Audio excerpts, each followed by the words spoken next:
Окумуштуулар ушул күнгө чейин ашкабактын же жемиш экенин, же жашылча экенин так аңтай албай келишет. Бирок алар анын болуп көрбөгөндөй пайдалуу экенин эбак иликтешкен. Мунун баарына ашкабактын витаминдерге бай жана жагымдуу даамга ээ экени себепчи. Ашкабакты дүйнөдө кайсы өлкө биринчи болуп пайдалана баштаганы белгисиз. Анткени менен ашкабак түштүк Америкадан чыкканы белгилүү. Азыркы маалда аталган жашылчадан эң көп даамдарды америкалыктар жасашат. Муну менен катар ар бир элде аны даярдап колдонуунун бири-бирине окшошпогон улуттук ыкмалары менен рецепттери кездешет. Муну эске алганда, организм үчүн ашкабактын маңызы дагы, данеги дагы, гүлү дагы жана жалбырагы дагы пайдалуу экен. Курамы: 100 грамм ашкабак 90 грамм суудан, 0,9 грамм белоктон, 5,9 грамм углеводдон, 1,2 грамм клетчаткадан жана органикалык кислоталардан турат. Ошондой эле анын курамында А, В1, В2, ПП, В9, С витаминдери, калий, кальций, магний, натрий, фосфор макроэлементтери жана темир, йод, цинк, фтор микроэлементтери бар. Ушул эле 100 грамм ашкабак орточо 25 килокалорий баалуулукка ээ. Бул пайдалуулуктар организмге таасир этиш үчүн аталган жашылчаны жаңы кезинде сууга бышырылган, куурулган, бууга бышырылган, шире, пюре жана повидло түрүндө даярдап жей берүү керек. Саламаттыкта уйкусуздукка кабылганда 1 стакан жаңы сыгылган ашкабак ширесине 2 чай кашык бал кошуп жаатарда ичип туруу керек. Циститтен арылуу үчүн күнүнө 2 жолу ботко катары даярдалган ашкабакты 50 граммдан жесе болот. Ушундай эле максатта күн сайын 2-3 стакан жаңы сыгылган ашкабак ширесин ичип туруу да мүмкүн.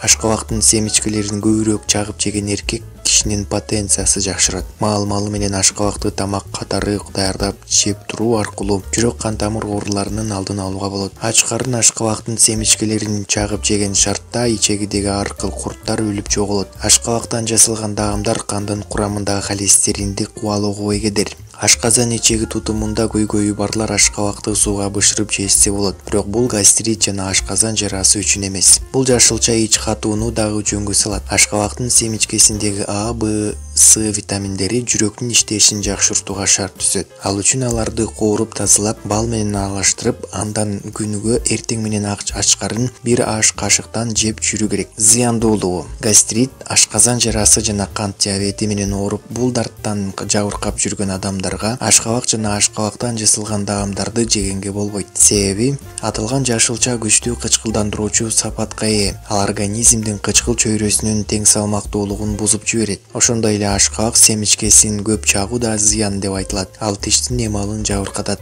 Териңиз кайнак сууга же майга күйүккө кабылганда сизге ашкабак жардамга келет. Ал үчүн сизге күйүп калган жерге ашкабактын этин майдалап басуу керек. Көк чөтөлдү дарылоодо өтө пайдалуу. Балдардын тамагы ооруганда ага дарылык касиет катары колдонулат. Жүрөк алсыроого учураганда ашкабакты сууга бышырып жесеңиз сизге күч кубат берет. 4төн кийинки аялдардын сүтү жоголгон учурда ашкабактын данегин жана өзүн сууга бышырып жегенде энелердин сүтү көбөйөт. Иштеги курттарды түшүрүүгө дагы өтө пайдалуу. Мисалга чоңдорго 50 грамм, балдарга 350 грамм ашкабактын этин жегизип, андан 2 саат өткөндөн кийин артынан ичти өткөрө турган дарыны ичүү керек. Мына ошондо иштеги болгон курттарды айдап чыгат.